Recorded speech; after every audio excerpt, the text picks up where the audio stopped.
এই বিড়ালকে কখনো আপনারা কষ্ট দিবেন না, বিড়ালকে আদর করবেন, বিড়ালকে ভালো মতো পুষবেন।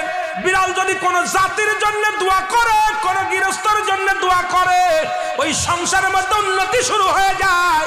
ওই সংসারের মধ্যে আর এক নাম্বার হলো, যে ঘরে বিড়াল থাকে সেই ঘরে জিন আসতে পারে না, জিন বাস করতে পারে না। আর একটা ঘোষণা শুনেন, নবীজি বলে গেছেন, যে ঘরের মধ্যে বিড়াল ছানা বাস করে ওই ঘরের মধ্যে জিন জাতি প্রবেশ করতে পারে না। তাহলে ছোট ছোট মাসুম বাচ্চাগুলো যে ঘরের মধ্যে থাকে, মুসলমান অনেক সময় জিনের আশ্রয় পড়ে যায়, অনেক সময় জিনে আসর করে, ওই ঘরের মধ্যে জিনে আসর করে। যে ঘরের মধ্যে বিড়ালকে আদর করে বিড়াল থাকে, ওই ঘরের মধ্যে বিলাই বিড়াল বিড়াল বিলাই বিলাই, এইটা যার ঘরের মধ্যে আছে এই ঘরের মধ্যে দুষ্ট জিনেরা আসতে পারে না। জোরে জোরে চিল্লায়া বলা যাবে না মারহাবা।